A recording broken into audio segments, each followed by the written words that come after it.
ಕೌಟಿಲ್ಯ ಸಂಸ್ಥೆ ಬಗ್ಗೆ ಹೇಳಿದ್ರೆ ಇದು ಹೇಗೆ ಏನು ಸಂಸ್ಥೆಯನ್ನು ಅಭಿವೃದ್ಧಿಪಡಿಸಿದ್ರಿ ತಾವು, ಇದರ ಹಿನ್ನೆಲೆ ಬಗ್ಗೆ ನಮ್ಮ ವೀಕ್ಷಕರ ಒಂದೆರಡು ಮಾತು ಹೇಳ್ತೀರಾ? ಸರ್, ಮೊದಲನೇದಾಗಿ ಈ ಲರ್ನಿಂಗ್ ಅನ್ನೋದನ್ನ ಸ್ವಲ್ಪ ಡೆಮೋಕ್ರಟೈಸ್ ಮಾಡಬೇಕು ಅಂತ ಆಸೆ ಇತ್ತು.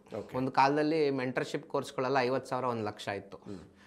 ನಾನು ಈ ಮನಿ ಕಂಟ್ರೋಲ್ ಸಂಸ್ಥೆ ಹತ್ರ ಹೋದೆ ಒಂದು ಕಾನ್ವರ್ಸೇಷನ್ಗೆ. ಅವ್ರಿಗೆ ಹೇಳಿದೆ, ನೋಡಿ ನಿಮ್ಮ ಪ್ರೋಗ್ರಾಮ್ಗಳು ಅಷ್ಟು ಚೆನ್ನಾಗಿ ಬರ್ತಿಲ್ಲ ಆಯಿತಾ, ಸೊ ನಾನು ನಿಮಗೆ ಹೆಲ್ಪ್ ಮಾಡ್ತೀನಿ, ಒಳ್ಳೆ ಪ್ರೋಗ್ರಾಮ್ಗಳು ಡಿಸೈನ್ ಮಾಡ್ಬೋದು ಅಂತ.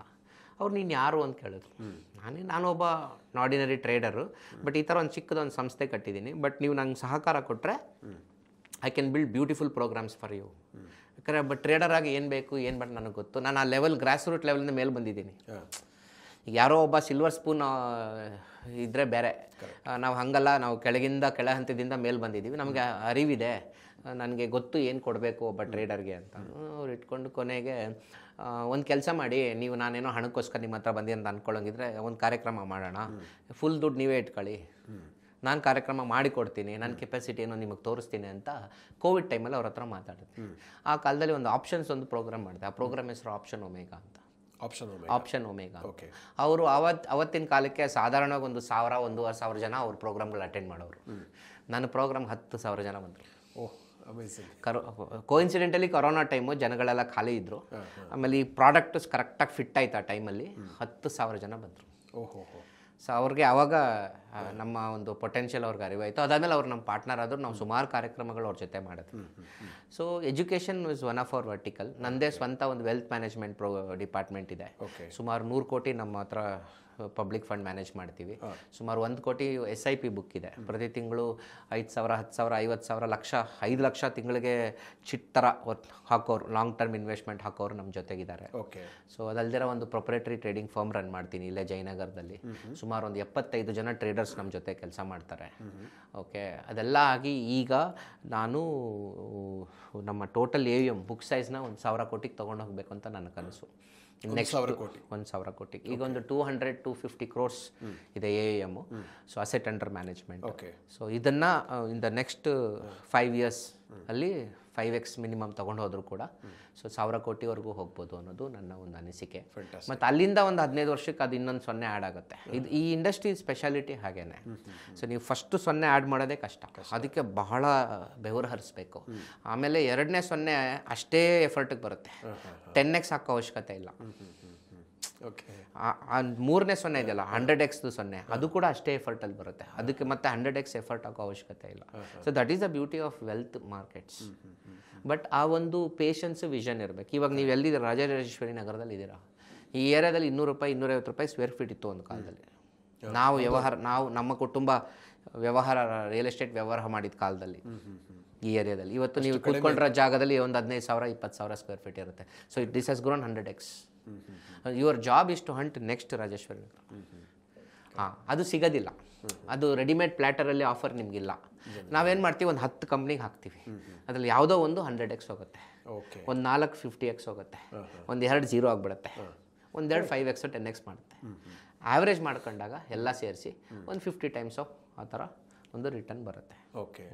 ಸೊ ಈಗ ಈ ಕೌಟಿಲ್ಯ ಸಂಸ್ಥೆಯಲ್ಲಿ ಅಂದರೆ ಟೆಕ್ನಾಲಜಿ ಬೇಸ್ಡ್ ಇದು ಇನ್ವೆಸ್ಟ್ಮೆಂಟ್ ಇರುತ್ತಾ ಹೇಗೆ? ಈಗ ನಮ್ಮಲ್ಲಿ ನಮ್ಮದೆಲ್ಲ ಕ್ವಾಂಟಿಟೇಟಿವ್ ಅಪ್ರೋಚೇ. ನಾನು ಯಾವುದೂ ಮ್ಯಾನ್ಯುಯಲ್ ಮಾಡೋದಿಲ್ಲ. ಯಾಕೆ ಅಂದರೆ ನನಗೆ ಮ್ಯಾನ್ಯುಯಲ್ ಪ್ರೊಸೆಸ್ ಮೇಲೆ ನಂಬಿಕೆ ಇಲ್ಲ. ಕ್ವಾಂಟಿಟೇಟಿವ್ ಪ್ರೊಸೆಸ್ ಯಾಕೆ ನಂಬ್ತೀನಿ ಅಂದರೆ, ಮನುಷ್ಯರಿಗಿಂತ ರೋಬೋಟು ಕೆಲಸ ಮಾಡುತ್ತೆ. ಮನುಷ್ಯರಿಗೆ ಸಾವಿದೆ, ರೋಬೋಟ್ಗಿಲ್ಲ. ಸೊ ಕಂಪನಿಗಳಿಗೂ ಇಲ್ಲ. A man will die, A company will continue. Correct ಅಲ್ವಾ? ಈಗ ಧೀರುಭಾಯಿ ಅಂಬಾನಿ ಅನ್ನೋ ಮನುಷ್ಯ ಅವರಿಲ್ಲ, ಅವ್ರು ಕಟ್ಟಿದ ಸಂಸ್ಥೆ ಇನ್ನೊಂದು 1000 ವರ್ಷ ಇರುತ್ತದು, ಅದು ನಡ್ಸ್ಕೊಂಡು ಹೋದರೆ. ಅದೇ ಥರ ಒಬ್ಬ ಮನುಷ್ಯನಿಗೆ ಸಾವಿರುತ್ತೆ, ಕ್ವಾಂಟಿಟೇಟಿವ್ ಮಾಡೆಲ್ಗೆ ಸಾವಿರಲ್ಲ. ಸೊ ನಮಗೆ ಕ್ವಾಂಟಿಟೇಟಿವ್ ಮಾಡೆಲ್ ಮೇಲೆ ನಮಗೆ ತುಂಬ ಒಂದು ಗಮನ ಕೂಡ. ಆ ಕ್ವಾಂಟಿಟೇಟಿವ್ ಮಾಡೆಲ್ನ ಕರೆಕ್ಟಾಗಿ ಫಾಲೋ ಮಾಡ್ಕೊಂಡು ಹೋದರೆ ಲಾಂಗ್ ಟರ್ಮಲ್ಲಿ ಅದು ತುಂಬ ದೊಡ್ಡ ದುಡ್ಡು ಕೊಡುತ್ತೆ. ಸೊ ಅದು ನನ್ನ ಅನಿಸಿಕೆ. ನಮ್ಮದು ಎಲ್ಲ ಆಲ್ಮೋಸ್ಟ್ ಕ್ವಾಂಟಿಟೇಟಿವ್ ಅಪ್ರೋಚೇ ಇರುತ್ತೆ. ನಮ್ಮ ಕ್ಲೈಂಟ್ಸ್ಗಳಿಗೂ ನಾವು ಅದನ್ನೇ ಅಡ್ವೈಸ್ ಮಾಡೋದು. ಸೊ ನಿಮಗೆ, ನೀವು ಮೆಕ್ಯಾನಿಕಲ್ ಇಂಜಿನಿಯರಿಂಗ್ ಓದೋರು, ಇಷ್ಟೆಲ್ಲ ಆಸಕ್ತಿ ಹೇಗೆ ಬಂತು ಅಂತ? ಶೇರ್ ಬಜಾರ್ ಮೇಲಲ್ಲ? ಸರ್, ಒಂದು ಸರಿ ಚೆನ್ನೈಗೆ ಬಿಸ್ನೆಸ್ ಟ್ರಿಪ್ ಹೋದೆ, 2004 ಅನಿಸುತ್ತೆ. ಸೊ ಟೊಯೋಟಾ ಕಂಪ್ನಿಲಿ ಕೆಲಸ ಮಾಡ್ತಿದ್ದೆ. ಅವಾಗ ಹೆಂಗೆ ಅಂದರೆ ಚೆನ್ನೈಗೆ ಟ್ರೈನಲ್ಲಿ ಹೋಗಬೇಕು, ಬೇರೆ ಯಾವ ಊರಾದರೂ ಫ್ಲೈಟಲ್ಲಿ ಹೋಗ್ಬೋದು. ಚೆನ್ನೈ ಪಕ್ಕನೇ ಅಲ್ವಾ, ನೈಟ್ ಟ್ರೈನ್ ಹತ್ತಿದ್ರೆ ಬೆಳಗ್ಗೆ ಎದ್ದೊಳ್ತಾ ಇದ್ವಿ. ಸೊ ಚೆನ್ನೈಗೆ ಟ್ರೈನಲ್ಲಿ ಹೋಗ್ಬೇಕು ಕಂಪನಿ ಪಾಲಿಸಿ ಇತ್ತು. ಆ ಟಿ ನೋಡ್ತಾ ಇದ್ದೆ. ಆ ಟಿಕೆಟಿಂಗ್ ಎಲ್ಲ ಹಂಚ್ಕೊಂಡು ಬಂದು ನನ್ನ ಪಕ್ಕ ಮಲಗಿಬಿಟ್ಟ, ನನ್ನ ಪಕ್ಕದ ಬೆಡ್ಡಲ್ಲಿ. ನಾನು ನಿಂದೆ ಜೀವನ ಎಷ್ಟು ಆರಾಮಿದೆ ನೋಡು, ಸುಮ್ಮನೆ ಎಲ್ಲರದು ಟಿಕೆಟ್ ಚೆಕ್ ಮಾಡಿದೆ, ಬಂದು ಮಲ್ಕೋತೀಯ ಈಗ 2 ಅವರ್ ನಿನ್ನ ಕೆಲಸ ಅಷ್ಟೇ ಅಂತ. ಅವನು ನಕ್ಬಿಟ್ಟು, ಇಲ್ಲ ನೀನು ಹೇಳೋದು ನಿಜಾನೇ, ಬಟ್ ಅದೆಷ್ಟು ಚಿತ್ರಹಿಂಸೆ ಅಂತ ನಿಂಗೆ ಐಡಿಯಾ ಇಲ್ಲ. ಯಾಕೆ ಅಂದರೆ ನಾನು ದಿನ ಟ್ರೈನಲ್ಲೇ ಇರ್ತೀನಿ,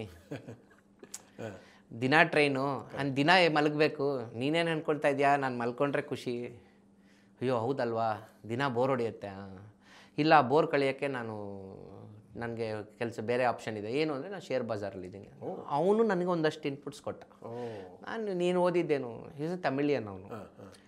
ಇವನಿಗೆ ಏನೂ ಇಲ್ಲ, ನಾವೆಲ್ಲ ಇಂಜಿನಿಯರ್ಗಳು ಅಂತ ಕರ್ನಾಟಕ ಟಾಪ್ ಕಾಲೇಜಸ್ಗಳು, ಅಷ್ಟೆಲ್ಲ ಬ್ರೈಟ್ ಸ್ಟೂಡೆಂಟ್ಸ್, ನಾವು ಕಲಿಬಾರ್ದಾ ಅಂತ ಮತ್ತೆ ಕಂಪನಿಗೆ ಹೋಗಿ ಒಂದಷ್ಟು ಜನ ಈ ಬ್ರೇಕ್ಫಾಸ್ಟ್ ಟೇಬಲ್ ಮೇಲೆ ಮೀಟಿಂಗ್ ಹೊಡಿತಿರ್ತಾರೆ.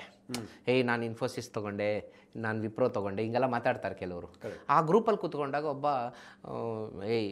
ಇದರಲ್ಲೆಲ್ಲ ನೀನು ಹಣ ಮಾಡಬೇಕಂದ್ರೆ ಡೈಲಿ 3 ಪೇಪರ್ ಓದಬೇಕು. ಎಕನಾಮಿಕ್ ಟೈಮ್ಸ್ ಓದಬೇಕು, ಬಿಸ್ನೆಸ್ ಲೈನ್ ಓದಬೇಕು, ಆಮೇಲೆ ಫೈನಾನ್ಷಿಯಲ್ ಬಿಸ್ನೆಸ್ ಲೈನು, ಫೈನಾನ್ಷಿಯಲ್, ಈ ಥರ 3 ಪೇಪರ್ ಓದಬೇಕು. ಇದು 2004ರಲ್ಲಿ. ಅಯ್ಯೋ ನಮ್ಗೆ ಅಷ್ಟೊಂದೆಲ್ಲ ಯಾಕೆ ಓದೋಷ್ಟು ಪುರ್ಸತ್ತಿಲ್ಲ, ಬಿಟ್ಬಿಡು ಬೇಡ ಅಂತ. ಆಮೇಲೆ ನಿಧಾನಕ್ಕೆ ಇಂಟರ್ನೆಟ್ ಬಂತು. ಅವಾಗೆಲ್ಲ ಇಂಟರ್ನೆಟ್ ಕೆಫೆಗಳು ಬರೋವು, 25 ರೂಪಾಯಿ ಕೊಟ್ಟರೆ 1 ಅವರ್ ಇಂಟರ್ನೆಟ್. ಆವಾಗ ಇಂಟರ್ನೆಟ್ ಕೆಫೆಲಿ ಕೂತ್ಕೊಂಡು ಸ್ವಲ್ಪ ಬೇಸಿಕ್ ರಿಸರ್ಚ್ ಮಾಡ್ತಾಯಿದ್ದು. ಆವಾಗ ರಿಲಯನ್ಸ್ ನ್ಯಾಚುರಲ್ ರಿಸೋರ್ಸಸ್ಸು, ರಿಲಯನ್ಸ್ ಪೆಟ್ರೋಲಿಯಮು, ಸತ್ಲಜ್ ಜಲವಿದ್ಯುತ್ ನಿಗಮ್, ಇವೆಲ್ಲ IPOಗಳ ಕಾಲ. ಆವಾಗ ಸುಮ್ಮನೊಂದು IPO ಹಾಕೋದು, ತೊಗೊಳ್ಳೋದು. ಸಂಡೇ ಫ್ರೀ ಇದ್ವಲ್ಲ, ಒಂದು ಸ್ವಲ್ಪ ರುಚಿ ಹಿಡಿತದು. ಯಾವುದೋ ಒನ್ ಆಫ್ ಮೈ ಸ್ಟಾಕು ಬರೀ 6 ತಿಂಗಳು ಡಬಲ್ ಆಗೋಯ್ತು. 6 ತಿಂಗಳಿಗೆ. ಆವಾಗ ಯಾಕೋ ಇದು ಬೇಕಿದು. ಆಮೇಲೆ ಲಿಮಿಟ್ ಇಲ್ವಲ್ಲ. ಈಗ ಒಂದು ಸೈಟ್ ತಗೋಬೇಕಂದ್ರೆ ಅವತ್ತಿನ ಕಾಲದಲ್ಲೂ 10-15 ಲಕ್ಷ ಬೇಕಿತ್ತು. ನಿಮಗೆ 50,000 20,000ಕ್ಕೆ ಏನೂ ಬರಲ್ಲ. ಅದು ಆವಾಗಲೂ ದೊಡ್ಡ ಮೊತ್ತನೇ, ದೊಡ್ಡ ಮೊತ್ತನೇ, ಅವತ್ತಿಗೆ ದೊಡ್ಡ ಮೊತ್ತ. ಬಟ್ ಆವಾಗ ರುಚಿ ಹಿಡಿತು. ನಿಧಾನಕ್ಕೆ ಡ್ರ್ಯಾಗ್ ಮಾಡ್ಕೊಂಡು ತೊಗೊಂಡು ಹೋದೆ. ಸುಮಾರು ಕಳೆದಿದ್ದೀನಿ, ಸುಮಾರು ಕ್ಲಾಸ್ಗಳು.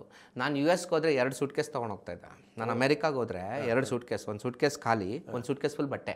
ನಾನು ವಾಪಸ್ ಅಮೆರಿಕಾದ ಬಂದರೆ ಒಂದು ಸೂಟ್ಕೇಸ್ ಫುಲ್ ಪುಸ್ತಕ. ಯಾಕೆ ಅಂದರೆ ಅಮೆರಿಕಾದಲ್ಲಿ ಒಂದು ಕಾನ್ಸೆಪ್ಟ್ ಇದೆ. ಅವ್ರು ಏನು ಮಾಡ್ತಾರೆ, ಪುಸ್ತಕ ಓದ್ಬಿಟ್ರೆ ಲೋಕಲ್ ಲೈಬ್ರರಿಗೆ ಕೊಟ್ಬಿಡ್ತಾರೆ. ಲೈಬ್ರರಿ ಕೊಟ್ಬಿಡ್ತಾರೆ. ಅವರು ಅದಕ್ಕೆ ಸ್ಟಿಕ್ಕರ್ ಹಾಕ್ಬಿಟ್ಟು $1 ಪ್ರೈಸ್ ಹಾಕ್ಬಿಟ್ಟು ಅಮೆಝಾನಲ್ಲಿ ಮಾರ್ಬಿಡ್ತಾರೆ. ನಿಮಗೆ ಇಲ್ಲಿ 5,000 ರೂಪಾಯಿ ಬುಕ್ಕು ಅಲ್ಲಿ 100 ರೂಪಾಯಿಗೆ ಸಿಗುತ್ತೆ, ಅಮೆರಿಕನ್ ಎಡಿಷನ್, ಬಟ್ ಸೆಕೆಂಡ್ ಹ್ಯಾಂಡಲ್ಲು ನೀಟಾಗೇ ಇರುತ್ತೆ. ಇಲ್ಲಿ ನನ್ನ ಆಫೀಸ್ ಲೈಬ್ರರಿಗೆ ನೀವು ಬಂದು ನೋಡಿ, ಎಲ್ಲ US ಬುಕ್ಗಳೇ. ಸುಮಾರು 100, 150, 120 ಬುಕ್ ಇದೆ. ಅದೆಲ್ಲ ಅಲ್ಲಿ $1 ತೊಗೊಂಡಿದ್ದು ಪುಸ್ತಕಗಳು. ಈಗ ನಾನು ಇಂಡಿಯಾಲಿಲ್ಲ ಇಲ್ಲ ಆಪ್ಷನ್ ಅದು. ಅವ್ರೇನು ಮಾಡ್ತಾರೆ, ಅಲ್ಲಿ ಅಮೆಝಾನ್ ವೆಬ್ಸೈಟಲ್ಲಿ ಹಾಕ್ಬಿಡ್ತಾರೆ. ನೀವು ಇವತ್ತಿಗೂ Amazon.com ಹೋದರೆ ಕೆಲವು ಐಟಮ್ಗಳು ಯೂಸ್ಡ್ ಅಂತ, ಹೊಸದು $100, ಯೂಸ್ಡ್ $3, $1, 10 ಪೈಸೆಗೂ ಕೊಟ್ಟಿದ್ದಾರೆ ಅವರು. ಆಮೇಲೆ ಕೆಲವು ಅಮೆರಿಕನ್ ಲೈಬ್ರರಿಗಳು ಹೆಂಗಿರುತ್ತೆ ಅಂದರೆ ಅವರು ಲಿಸ್ಟ್ ಪಬ್ಲಿಷ್ ಮಾಡ್ತಾರೆ, ಅವ್ರ ಹತ್ರ ಏನೇನು ಪುಸ್ತಕ ಇದೆ ಅಂತ. ನಾನೆಲ್ಲ ಪ್ಲ್ಯಾನ್ ಮಾಡ್ಕೊಂಡು ಹೋದರೆ ಆ ಅಮ್ಮ ರೇಟ್ ನೋಡಿ 90% ಡಿಸ್ಕೌಂಟ್ ಹಾಕಿ ದುಡ್ಸ್ಕೊಂಡೋಗಿ ಬುಕ್ ಕೊಟ್ಬಿಡ್ತಾಳೆ. ನಾನು ಪಿಟ್ಸ್ಬರ್ಗ್ ಅನ್ನೋ ಊರಿಗೆ ಹೋದೆ, ಕಾರ್ನಿಗಿ ಮೆಲ್ಲನ್ ಯೂನಿವರ್ಸಿಟಿಗೆ ಯಾವುದೋ ಒಂದು ಮೀಟಿಂಗ್ ಹೋದಾಗ ಅಲ್ಲಿ ಒಂದು ಲೋಕಲ್ ಲೈಬ್ರರಿಗೆ ಹೋದೆ. 20 ಬುಕ್ 25 ಬುಕ್ ತೊಗೊಂಡೆ ಆಕೆ ಹತ್ರ. ಬರೀ ಇದೆ ಸೆಕೆಂಡ್ ಹ್ಯಾಂಡಲ್ ಪುಸ್ತಕಗಳು. ಆಕೆ ನನಗೆ ಲೆಕ್ಕ ಎಲ್ಲ ಹಿಂಗೆ ಏನೋ ಒಂದು ಅಮೌಂಟ್ ಹಾಕಿದ್ಲು. ಒಂದು $70 ಏನೋ ಇತ್ತು ಟೋಟಲ್ ಬಿಲ್ಲು 25 ಬುಕ್ಗಳಿಗೆ. ಆಮೇಲೆ can you give some student discount? Okay ಅಂದ್ಬಿಟ್ಟು ಮತ್ತೆ 70 ಮತ್ತೇನೋ ಕಟ್ ಮಾಡಿ ಮತ್ತೆ 60 ಅನ್ನೋ ಆ ಥರ ಮಾಡಿದ್ಲು. ಆಮೇಲೆ ಮತ್ತೆ ಮುಖ ಒಂಥರ ಇಟ್ಟರೆ ದಿಸ್ ಈಸ್ ನಾಟ್ ಕರೆಕ್ಟ್ ಅಂದ್ಬಿಟ್ಟು ಮತ್ತೆ ಒಂದು 50 ಏನೋ ಹಾಕ್ಬಿಟ್ಟು $50 ಕೊಡು ಸಾಕು ಅಂದ್ಬಿಟ್ಟು ಅಷ್ಟು ಬುಕ್ ಕೊಟ್ಟು ಕಳಿಸಿದ್ಲು. ಇವತ್ತು ಒಂದು 20-25 ಬುಕ್ ನಾನು ಓದಿಲ್ಲ, ಬಟ್ ಅವೆಲ್ಲ ವರ್ಲ್ಡ್ ಕ್ಲಾಸಿಕ್ಸ್, ಅಥೆಂಟಿಕ್ ಎಡಿಷನ್ಗಳು, ಅವೆಲ್ಲ ಆಸ್ತಿ. ಹಿಂದೆ ಯಾವುದೋ ಒಂದು ಕಾರ್ಯಕ್ರಮದಲ್ಲಿ ಸುಧಾಮೂರ್ತಿ ಹೇಳಿದ್ರು, ಯಾರ ಮನೆಯಲ್ಲಿ ದುಡ್ಡಿಲ್ಲ ಅಂದರೂ ಪರವಾಗಿಲ್ಲ, ಬುಕ್ ಇಲ್ಲ ಅಂದರೆ ಅವ್ರು ಬಡವರೇ ಅಂತ. ಓಕೆ, ಆಮೇಲೆ ಯಾವತ್ತೋ ಒಂದಿನ ಓದ್ತೀರಾ, ರಿಟೈರ್ ಆದ ದಿನ, ಬೋರ್ ಆಗಿದ್ದ ದಿನ ಓದ್ತೀರಾ. Okay, books are the greatest assets. ನಾನು ಇವತ್ತು ಐ ಬಿಲೀವ್ ಇನ್ ದ್ಯಾಟ್. ಕಳೆದ 3-4 ವರ್ಷದಲ್ಲಿ ಹೆಚ್ಚಿಗೆ ನಾನು ಓದಿಲ್ಲ ಬಿಕಾಸ್ ಆಫ್ ಬಿಸ್ನೆಸ್ ಪ್ರಯಾರಿಟೀಸು. ಬಟ್ ಅದಕ್ಕೆ ಮುಂಚೆ ಎವ್ರಿ ಫೋರ್ಟ್ನೈಟ್ ನಾನು ಓದ್ತಾ ಇದ್ದೆ. ಈಗ ನನ್ನ ಕನಸು I need to translate my knowledge into books. ಈಗ ಒಂದು 10 ಬುಕ್ ಪೈಪ್ಲೈನ್ ಹಾಕ್ಕೊಂಡಿದ್ದೀನಿ. My first book is coming out. ಆ ಕೆಲಸ ಆದಷ್ಟು ಬೇಗ ಮಾಡಿ ಅಂತ ತಾವು ಖಂಡಿತ ಮಾಡಿ. ನೆಕ್ಸ್ಟ್ ಫಸ್ಟ್ ಬುಕ್ ಬಂದ್ಬಿಡತ್ತೆ, ಇನ್ನೊಂದು 3-4 ತಿಂಗಳ ಬಂದ್ಬಿಡತ್ತೆ. ಸರ್, ಈಗ ಏನಾಗಿದೆ ಅಂದರೆ ಈಗ ಭಾರತದಲ್ಲಿ DIಗಳ ಇನ್ವೆಸ್ಟ್ಮೆಂಟ್ ಈಗ ಜಾಸ್ತಿ ಆಗ್ತಾ ಇದೆ. ಇವನ್ ಹೊರಗಿನ ಯಾವುದೇ ಒಂದು ಸಿಚುವೇಶನ್ ಅಲ್ಲೋಲ ಕಲ್ಲೋಲ ಆಗಿಬಿಟ್ರೂ ಕೂಡ ಈ ದೇಶೀಯ ಹೂಡಿಕೆದಾರರ ಸಂಖ್ಯೆ ಜಾಸ್ತಿ ಆಗ್ತಾ ಇದೆ, ರಿಟೇಲ್ ಇನ್ವೆಸ್ಟರ್ಸ್ ದೊಡ್ಡ ಒಂದು ಆಪತ್ ಬಾಂಧವರ ಹಾಗೆ ಬರ್ತಾ ಇದ್ದಾರೆ.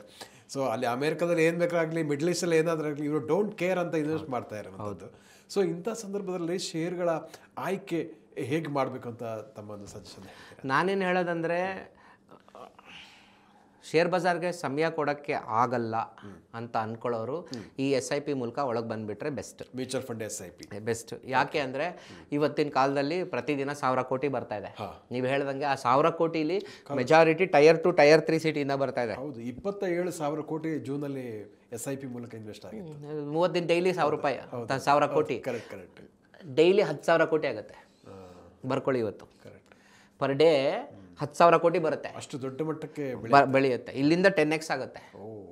ಓಕೆ, ಆ ಥರ ಹಣ ಬಂದಾಗ ಅದು ಎಲ್ಲರೂ ಅವ್ರು ಯಾರು ಆ ಹಣ ನಾಳೆ ವಾಪಸ್ ತಗೊಳ್ಳೋರಲ್ಲ. ಆಮೇಲೆ ಶೇರ್ ಬಜಾರಲ್ಲಿ ಒಂದು ಪ್ರಾಬ್ಲಮ್ ಏನಂದರೆ, ಬಾಟಮ್ ಕೆಳಗೆ ಬಿದ್ದಾಗ ಪ್ಯಾನಿಕ್ ಆಗ್ತೀವಿ. ಜನ ಯಾಕೆ ರಿಯಲ್ ಎಸ್ಟೇಟಲ್ಲೇ ಇರ್ತಾರೆ ಅಂದರೆ, ರಿಯಲ್ ಎಸ್ಟೇಟಲ್ಲಿ ಅಷ್ಟು ಈಸಿ ಕರೆಕ್ಷನ್ ಬರೋದಿಲ್ಲ. ಈಗ ನೀವೊಂದು 10,000 ರೂಪಾಯಿ ಸ್ಕ್ವೇರ್ ಫೀಟ್ ಸೈಟ್ ತೊಗೊಂಡ್ರೆ ಅದು 9,000 ಆಗುತ್ತೆ, ಆದರೂ ನೀವು ಕೇರ್ ಮಾಡಲ್ಲ. ಯಾಕಂದ್ರೆ ನೀವು ಮಾರಲ್ಲ. ಸ್ಟ್ಯಾಂಪ್ ಡ್ಯೂಟಿ ಕಟ್ಟಬೇಕು, ಬೈಯರ್ ಹುಡುಕ್ಬೇಕು. ಇಲ್ಲಿ ಹಂಗಲ್ಲ, ಕ್ಲಿಕ್ ಕೊಡಿದ ತಕ್ಷಣ ಸೇಲ್ ಆಗಿಬಿಡುತ್ತೆ. ಓಕೆ, ಆ ಒಂದು ಫಿಯರಿಂದನೇ ರಿಯಲ್ ಎಸ್ಟೇಟಲ್ಲಿರೋ ಜನ ಇದ್ದಾರೆ. ಆದರೆ ಇವತ್ತಿನ ಕಾಲದಲ್ಲಿ, ಇವತ್ತಿನ ಕಾಲಘಟ್ಟದಲ್ಲಿ ರಿಯಲ್ ಎಸ್ಟೇಟ್ ಇನ್ ಲೈಫಲ್ಲಿ ಹಣ ಕೊಡಲ್ಲ. ಹಾಗಾದರೆ it will never give, it will not give you even single digit. ನಿಮಗೆ ಡಬಲ್ ಡಿಜಿಟ್ ಗ್ರೋತು ಇನ್ನು ಫ್ಯೂಚರಲ್ಲಿ ರಿಯಲ್ ಎಸ್ಟೇಟ್ ಇಂಡಸ್ಟ್ರಿ ಕೊಡೋದಿಲ್ಲ. Because it is rate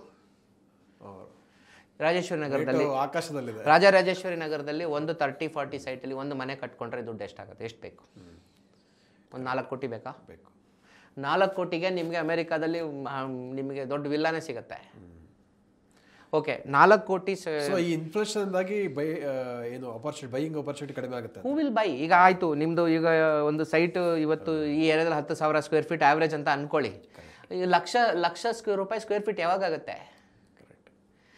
1 lakh ರೂಪಾಯಿ ಸ್ಕ್ವೇರ್ ಫೀಟ್ ಒಬ್ಬ ಮನುಷ್ಯ ಈ ಏರಿಯಾದಲ್ಲಿ ಕೊಡಬೇಕು ಅಂದರೆ, ಕೆಳಗಡೆ ಸಮೃದ್ಧಿ ಕಾಫಿ ಇದೆ ನಿಮ್ಮ ಹೋಟೆಲ್ ಕೆಳಗಡೆ, ಅವ್ನು 12 ರೂಪಾಯಿ ಕಾಫಿ ಕೊಡ್ತಿದ್ದಾನೆ, ಅವ್ನು 100 ರೂಪಾಯಿಗೆ ಮಾಡಬೇಕು ಕಾಫಿನ. ಕರೆಕ್ಟ್. ಸೊ ಚಾನ್ಸ್ ಇಲ್ಲ. ನೋ, ಇಟ್ ಹ್ಯಾಸ್ ಚಾನ್ಸ್ ಇದೆ, ಖಂಡಿತ ಇದೆ. ಈ ಏರಿಯಾದಲ್ಲಿ 1 square feet 1 lakh per square feet 100% ಆಗುತ್ತೆ. ಬಟ್ ಆ ಟೈಮಲ್ಲಿ ನಿಮ್ಮ ಮೊಮ್ಮಕ್ಕಳು ಮರಿ ಮಕ್ಕಳು ಬಂದಿರ್ತಾರೆ, ನೀವಿರಲ್ಲ ಅಷ್ಟೇ. ಸೊ ಅಷ್ಟು ಟೈಮ್ ವ್ಯಾಲ್ಯೂ ಕೊಡಬೇಕಾಗುತ್ತೆ. ಹಾಂ, so it's an opportunity loss. C, ಇದೇ ಏರಿಯಾ ಒಂದು ಕಾಲದಲ್ಲಿ 200 ರೂಪಾಯಿ ಇತ್ತು. 200 ರೂಪಾಯಿ ಇದ್ದಿದ್ದ ಸೈಟು ನಿಮಗೆ 50 ಪಟ್ಟು ಬೆಳೆದಿದೆ. ಬಟ್ ಇಲ್ಲಿಂದ 50 ಪಟ್ಟಲ್ಲ, 10 ಪಟ್ಟು ಬೆಳೆಯಲ್ಲ.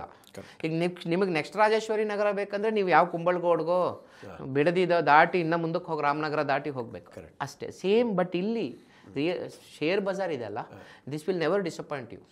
ನಿಮಗೆ ಮಿನಿಮಮ್ 12-15% CAGR ಕೊಟ್ಟೇ ಕೊಡುತ್ತೆ. Tell me why. ನೀವು ಆಗಲೇ ಹೇಳಿದ ಹಾಗೆ ಸೆಲ್ಲಿಂಗ್ ಕೂಡ ಭಾಳ ಬೇಗ ಆಗುತ್ತೆ ಅಂತ ಹೇಳಿದ್ರೆ ತಾವು.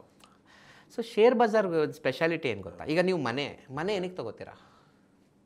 ನೀವು ಅದ್ರಲ್ಲಿ ವಾಸ ಮಾಡೋಕ್ಕೆ ತೊಗೊತೀರಾ. ಆ ಮನೆ ಬೆಲೆ ಮೇಲಕ್ಕೆ ಹೋಗುತ್ತೆ ಅಂತ ನೀವು ತೊಗೊಳ್ಳಲ್ಲ. ಕರೆಕ್ಟ್. ಕಂಪನಿ ಶೇರ್ ನೀವೇನಿಗೆ ತೊಗೊಳ್ತೀರಾ? ರೇಟ್ ಮೇಲೆ ಹೋಗುತ್ತೆ ಅಂತ. ಆ ಕಂಪ್ನಿ ಕೆಲಸ ಮಾಡೋನು ಕಂಪ್ನಿ ಸ್ಟೇಬಲ್ ಆಗಿದೆ ಅಂತ ಕೆಲಸಕ್ಕೆ ಸೇರ್ತಾನೆ. ಓಕೆ, ಆದರೆ ಆ ಕಂಪ್ನಿಲಿ ಹೂಡಿಕೆ ಮಾಡೋನು ಆ ಕಂಪ್ನಿ ಮೇಲಕ್ಕೆ ಹೋಗೋದು ಅಂತ ತೊಗೊಳ್ತಾನೆ. ಅದೇ ರಿಯಲ್ ಎಸ್ಟೇಟಲ್ಲಿ ಹೂಡಿಕೆ ಮಾಡೋನು ಆ ಮನೇಲಿ ಇರ್ಲಿಕ್ಕೆ ತೊಗೊತಾನೆ. So real estate is not an asset class which can grow as fast as equity markets historically, globally, statistically. ಪ್ರಪಂಚದಾದ್ಯಂತ ಎಲ್ಲೂ ಆ ಲೆವೆಲ್ ಗ್ರೋತ್ ಬಂದೇ ಇಲ್ಲ.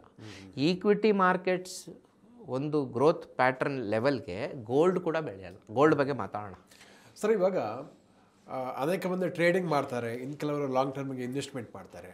ನಿಮ್ಮ ಪ್ರಕಾರ ಟ್ರೇಡಿಂಗ್ ಮತ್ತು ಈಕ್ವಿಟಿ ಇನ್ವೆಸ್ಟ್ಮೆಂಟ್ ಯಾವುದು ಬೆಟರ್ ಅಂತ ಹೇಳ್ತೀರಿ?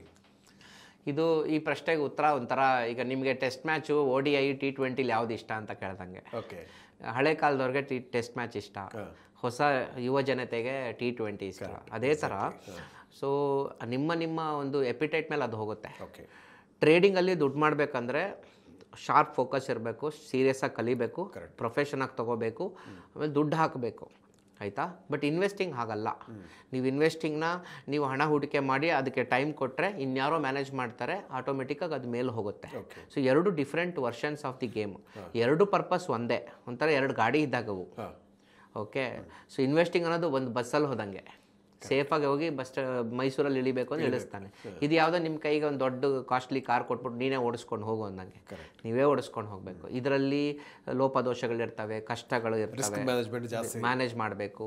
ಆ ಎಲ್ಲ ಸ್ಕಿಲ್ಸ್ ಇದ್ದವರು ಇಲ್ಲಿಗೆ ಬರ್ತಾರೆ. ಓಕೆ, ಅರಿವು ಕಡಿಮೆ ಇದೆ, ಸಮಯ ಕಡಿಮೆ ಇದೆ, ನನ್ನ ಹತ್ರ ಇರೋದು ಇಷ್ಟೇ ಹಣ, ಸಾವಿರಾರು ರೂಪಾಯಿ ಹಾಕಿಬಿಟ್ಟು SIP ಮಾಡಿಕೊಂಡು ಮೇಲೆ ದುಡ್ಡು ಎತ್ಕೊಂಡವ್ರು ಇದ್ದಾರೆ, ಕೋಟ್ಯಾಂತರ ರೂಪಾಯಿ ಹಣ ಹೂಡಿಕೆ ಮಾಡಿ ದೊಡ್ಡ ದೊಡ್ಡ ಸಂಸ್ಥೆಗಳು ಇನ್ವೆಸ್ಟ್ ಮಾಡಿ ಹಣ ಮಾಡೋರು ಇದ್ದಾರೆ. ಸೊ ಈ ಎರಡರ ಮಧ್ಯೆ ಯಾವುದು ಸರಿ ಅಂತ ಪ್ರಶ್ನೆಗಿಂತ ಯಾರಿಗೆ ಯಾವುದು ಸರಿ ಅನ್ನೋದು ಮುಖ್ಯ ಆಗುತ್ತೆ. ಎಕ್ಸಾಕ್ಟ್ಲಿ. ಓಕೆ. ಸೊ ಹೇಳಿ ಅಂತ ಹಣ ಇದೆ, ನನ್ನ ಹತ್ರ ಟೈಮ್ ಇಲ್ಲ, ಓಕೆ, ನನಗೆ ರಿಸ್ಕ್ ಬೇಕಿಲ್ಲ ಅನ್ನೋನು ಇನ್ವೆಸ್ಟಿಂಗ್ ಹೋಗ್ಬೋದು. ನನ್ನ ಹತ್ರ ಹಣ ಇದೆ, ನನ್ನ ಹತ್ರ ಟೈಮ್ ಇದೆ, ನಾನು ರಿಸ್ಕೂ ತೊಗೋತೀನಿ ಅಂತ ಹೇಳೋನು ಟ್ರೇಡಿಂಗ್ ಬರ್ಬೋದು. ಆದರೆ ಟ್ರೇಡಿಂಗಲ್ಲಿ ಸಕ್ಸಸ್ ರೇಟ್ ಕಡಿಮೆ, ಇನ್ವೆಸ್ಟಿಂಗಲ್ಲಿ ಸಕ್ಸಸ್ ರೇಟ್ ಜಾಸ್ತಿ. ಕರೆಕ್ಟ್. ಆದರೆ ಅದಕ್ಕೆ ಟೈಮ್ ಕೊಡಬೇಕು. ಅದಕ್ಕೆ ಟೈಮ್ ಕೊಡಬೇಕು. ಓಕೆ, ಅಷ್ಟೇ. ಇಲ್ಲಿ ರಿಸ್ಕ್ ಸರಿಯಾಗಿ ಮ್ಯಾನೇಜ್ ಮಾಡಿದವನು ಗೆಲ್ತಾನೆ, ಇಲ್ಲಿ ಟೈಮ್ ಜಾಸ್ತಿ ಕೊಟ್ಟವನು ಗೆಲ್ತಾನೆ, ಅಷ್ಟೇ. ಸರ್, ಈಗ ಮ್ಯೂಚುವಲ್ ಫಂಡಲ್ಲೂ ಕೂಡ ಸಾಕಷ್ಟು ಮಂದಿ ಇನ್ವೆಸ್ಟ್ಮೆಂಟ್ ಮಾಡ್ತಾ ಇದ್ದಾರೆ. ಸ್ಟಾಕ್ ಮಾರ್ಕೆಟ್ ಕೂಡ ದೊಡ್ಡ ಮೊತ್ತದ SIPಯಲ್ಲಿ ಇನ್ವೆಸ್ಟ್ಮೆಂಟ್ ಬರ್ತಾ ಇದೆ. ಸೊ ಈ ಒಂದು ಸಂದರ್ಭದಲ್ಲಿ ಮ್ಯೂಚುವಲ್ ಫಂಡ್ ಇನ್ವೆಸ್ಟರ್ಸ್ಗೆ ತಮ್ಮ ಒಂದು ಸಜೆಷನ್ ಏನು ಅಂತ? ಸರ್, ಈಗ ಇವತ್ತಿನ ಕಾಲದಲ್ಲಿ ಮ್ಯೂಚುವಲ್ ಫಂಡ್ ಇಂಡಸ್ಟ್ರಿಯಲ್ಲಿ ಹತ್ತತ್ರ ಸುಮಾರು 65 ಲಕ್ಷದಿಂದ 70 ಲಕ್ಷ ಕೋಟಿ ಅಷ್ಟು ಹಣ ಬಂದಿದೆ. ಹೌದು, Indian total mutual fund market size. Okay. ಆದರೆ FDಲಿ ಇವತ್ತು ಸುಮಾರು 200 ಲಕ್ಷ ಕೋಟಿ ಹಣ ಇದೆ. ಜಾಸ್ತಿ ಇದೆ. ಕರೆಕ್ಟ್. ಅದರ 3 ಪಟ್ಟು. ಓಕೆ. ಅಕಸ್ಮಾತ್ ಏನಾದರೂ ಆ ಹಣ ಮ್ಯೂಚುವಲ್ ಫಂಡ್ ಒಳಗೆ ಬಂದರೆ ಮಾರ್ಕೆಟು ಕಿತ್ಕೊಂಡು ಹೋಗ್ಬಿಡತ್ತೆ ಮೇಲೆ.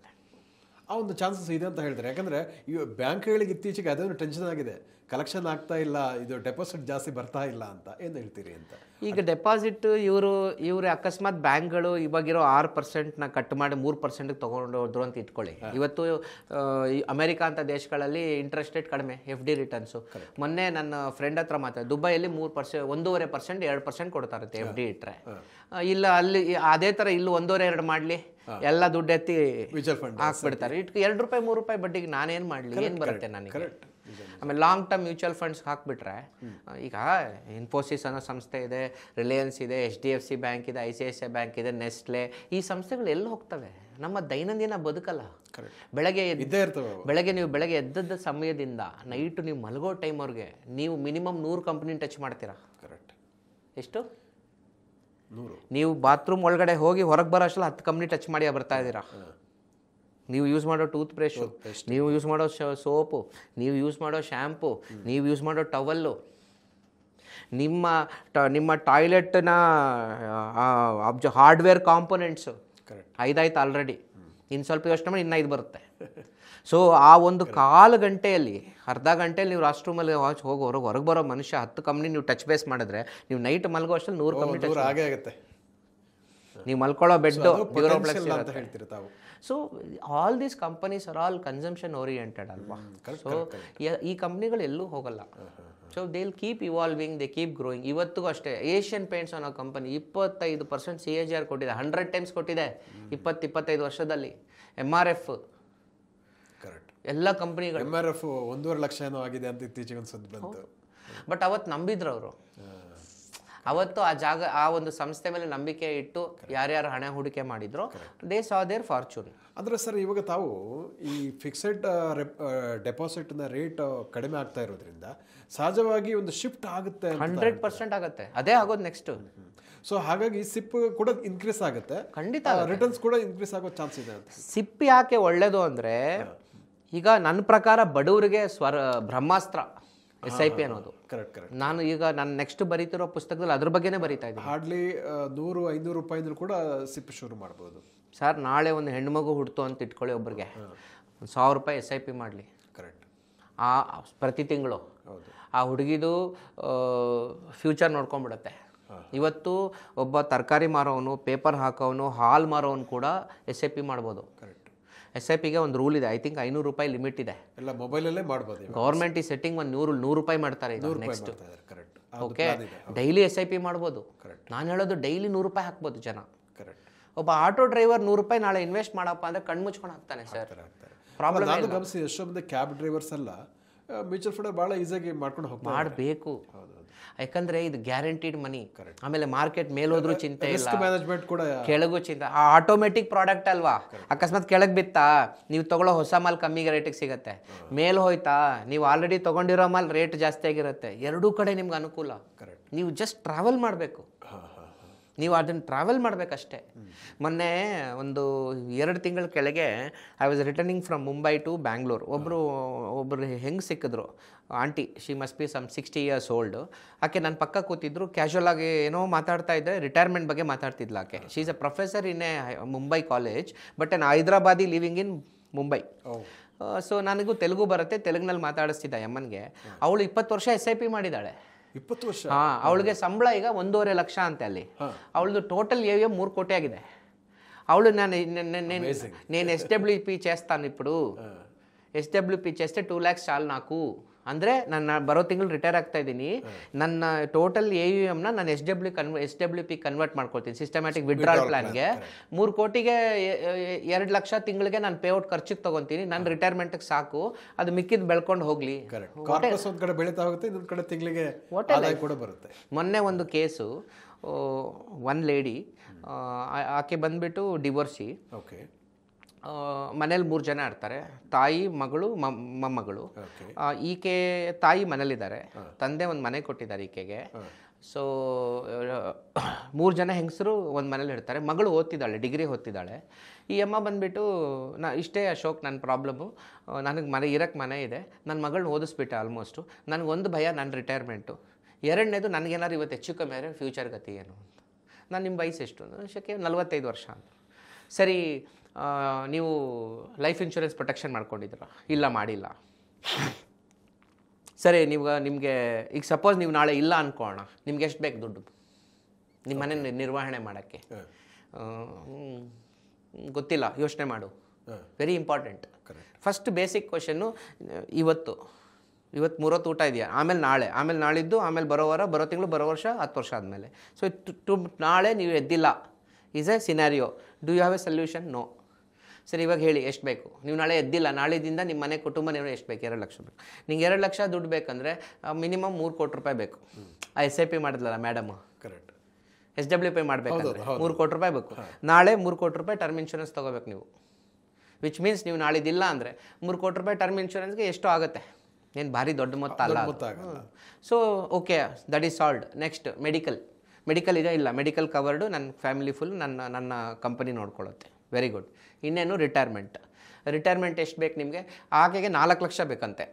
ಆಕೆ ನನ್ನ ಸಂಬಳ ಈಗ 2 ಲಕ್ಷ 2.5 ಲಕ್ಷ ಇದೆ. ಅಷ್ಟೊತ್ತಿಗೆ ಇನ್ನು 15 ವರ್ಷಕ್ಕೆ ನನ್ನ ಸಂಬಳ ಇನ್ನೂ ಜಾಸ್ತಿ ಆಗುತ್ತೆ. ಬಟ್ ಅವತ್ತಿನ ಲೈಫ್ ಸ್ಟೈಲ್ ನಂಗೆ ತಿಂಗಳಿಗೆ 4 ಲಕ್ಷ ಬೇಕು. ಸೊ ನಿಂಗೆ 4 ಲಕ್ಷ ಬೇಕು, ನಿನ್ಗೆ ಅವತ್ತಿಗೆ 5 ಕೋಟಿ ಇರಬೇಕು ನಿನ್ನ ಹತ್ರ. ಕಾರ್ಪಸ್ 5-6 ಕೋಟಿ ಹಣ ಇರಬೇಕು. ಸೊ ಪ್ರತಿ ತಿಂಗಳು 1 ಲಕ್ಷ ಕಟ್ಟೋಕ್ಕಾಗತ್ತಾ ನಿನಗೆ? ಆಕೆ ಸಂಬಳ 2.5 ಲಕ್ಷ ಇದೆ ಅಲ್ಲ, ಹಾಂ, ಆರಾಮಾಗಿ ಕಟ್ತೀನಿ. ಸೊ ನೆಕ್ಸ್ಟ್ ಮಂತಿಂದ 1 ಲಕ್ಷ ಕಟ್ಟಬೇಕು ನೀನು. ನೀವು ನೆಕ್ಸ್ಟ್ 2 ಪ್ರಾಬ್ಲಮ್ಮು. ಒಂದು, ಹೆಚ್ಚು ಕಮ್ಮಿ ಆದರೆ, ಸೊ 3 crores ಟರ್ಮ್ ಇನ್ಶೂರೆನ್ಸ್ ಮಾಡಿಸ್ತೆ ಆಕೆ ಕೈಯಲ್ಲಿ. ಇಮಿಡಿಯೇಟಾಗಿ ತಿಂಗಳಿಗೆ 1 ಲಕ್ಷ ಆಕೆ ಕೈಯಲ್ಲಿ ಕಟ್ಟಿಸ್ತಾ ಇದ್ದೀನಿ ಇವಾಗ. 15 ವರ್ಷ ಆದಮೇಲೆ ಆಕೆಗೆ ಪ್ರತಿ ತಿಂಗಳು 4 ಲಕ್ಷ ಲೈಫ್ ಟೈಮ್ ಬರುತ್ತೆ. ಇದು ಈ ಥರ ಪ್ಲ್ಯಾನ್ ಮಾಡಿ ಬಿಟ್ವಿ. ಆಮೇಲೆ ಬಡವರ್ಗದ ಜನ ಕೂಡ ಈ ಇಂಡಿಯನ್ ಗ್ರೋತ್ ಸ್ಟೋರಿಲಿ ಪಾರ್ಟಿಸಿಪೇಟ್ ಮಾಡ್ಬೋದು, ಈಸಿಯಾಗಿ ಮಾಡ್ಬೋದು. ಆಮೇಲೆ ಎಲ್ಲೋ ಚೀಟಿ ಹಾಕ್ತೀರಾ, ಇದು ಲೈಫ್ ಟೈಮ್ ಚೀಟಿ. Very very easy process. ಮಗಳು ಹೈಯರ್ ಎಜುಕೇಷನ್ಗೆ ಒಂದು ಚೀಟಿ ಹಾಕು, ಮಗಳ ಮದುವೆಗೆ ಒಂದು ಚೀಟಿ ಹಾಕು. ಕರೆಕ್ಟ್. ಈ ಥರ ಚಿಕ್ಕದು ಎಲ್ಲದಕ್ಕೂ 2-2 ಸಾವಿರ ಚೀಟಿ ಹಾಕೊಂಡು ಹೋದರೆ nothing like it can transform their life. Risk ಕೂಡ ಜಾಸ್ತಿ ಇರುತ್ತೆ, ಯಾಕಂದ್ರೆ ಮ್ಯೂಚುವಲ್ ಫಂಡ್ ಅಲ್ಲಾದ್ರೆ ಒಂದು ಆರ್ಗನೈಸ್ಡ್ ಇದಿರುತ್ತೆ, ಚೀಟಿದು ಹೇಳೋಕ್ಕಾಗಲ್ಲ ಅಲ್ವಾ? ಸೊ ಅಂಥ ಸಂದರ್ಭದಲ್ಲಿ ಈ ಸಿಪ್ಪಿಗೆ ಹಾಕಿದರೆ ಚೀಟಿಗಿಂತ ಎಷ್ಟೋ ಪಾಲು ಬೆಟರ್ ಅಂತ ಹೇಳ್ತಾರೆ. ಸಿಪ್ಪಲ್ಲಿ ಈ ಒಂದು ಪ್ರತಿಯೊಂದಕ್ಕೂ ಪ್ಲ್ಯಾನ್ ಹಾಕೊಂಡು ಸಿಪ್ ಹಾಕೊಂಡು ಹೋಗ್ಬಿಟ್ರೆ ಎಲ್ಲೋ ಹೋಗ್ಬಿಡ್ತಾರೆ. ಇವತ್ತು ಬ್ಯಾಂಕ್ಗಳಲ್ಲಿ ಕೆಲಸ ಮಾಡ್ತಾರಲ್ಲ, ಈ ಲೋವರ್ ಮಿಡಲ್ ಕ್ಲಾಸ್ ಬ್ಯಾಂಕ್ ಎಂಪ್ಲಾಯಿಗಳು, ಅವರೆಲ್ಲ ಇದು ಮಾಡ್ತಾರೆ. ಯಾಕೆಂದರೆ ಅವ್ರಿಗೆ ಕಂಪ್ನಿಲಿ ಹೇಳ್ಕೊಟ್ಬಿಡ್ತಾರೆ. ಬಟ್ ಈ ನಮ್ಮ ವರ್ಕಿಂಗ್ ಕ್ಲಾಸ್ ಇರ್ತಾರಲ್ಲ, ಈ ವರ್ಕಿಂಗ್ ಕ್ಲಾಸು, ಅನ್ಆರ್ಗನೈಸ್ ಸೆಕ್ಟರ್, ಇವ್ರುಗಳಿಗೆ ಅದು ಗೊತ್ತಿರಲ್ಲ. ಇನ್ನೊಂದು ಏನಂದರೆ, ಈಗಲೂ ಹಳೆಯ ಚಿಂತನೆ ಅಂದರೆ ನಮಗೂ ರಿಟೈರ್ಡ್ ಆದಮೇಲೆ ಸರ್ಕಾರ ಪೆನ್ಷನ್ ಕೊಡಬೇಕು ಅನ್ನುವಂಥದ್ದು. ಈಗ ಪೆನ್ಷನ್ ಸಿಸ್ಟಮೇ ಹೋಗಿದೆ, NPS ಬಂದುಬಿಟ್ಟಿದೆ ಇವಾಗ, ಕೊಡಲ್ಲ. ಸೊ ಹಾಗಾಗಿ ಜನ ಇದಕ್ಕೆ ಒಂದು NPSಗೆ ಇನ್ವೆಸ್ಟ್ ಮಾಡೋದ್ರಲ್ಲಿ ಈ ಥರ ಒಂದು ಪರ್ಯಾಯ ಆಲೋಚನೆಯನ್ನ, ಈ ಓಲ್ಡ್ ಪೆನ್ಷನ್ ಸ್ಕೀಮಿನ ಕಾಲ ಮುಗಿದೋಯ್ತು ಇವಾಗ. ಅದರಿಂದ ಎಷ್ಟು ನಷ್ಟ ದೇಶಕ್ಕೆ. ಹೌದು. ಈಗ ಪೆನ್ಷನ್ ಯಾರು ಕಟ್ಟೋದು? ಇವಾಗ ನಿಮ್ಮ ಅಪ್ಪ ರಿಟೈರ್ ಆದ್ರು ಅಂತ ಇಟ್ಕೊಳ್ಳೋಣ, ಅವ್ರಿಗೆ ಪೆನ್ಷನ್ ಕೊಡಬೇಕು ಸರ್ಕಾರ, ಓಕೆನಾ? ಅದು ಎಲ್ಲಿಂದ ಬರುತ್ತೆ ದುಡ್ಡು? ಯಾರು ದುಡಿಯೋದು ಆ ದುಡ್ಡನ್ನ?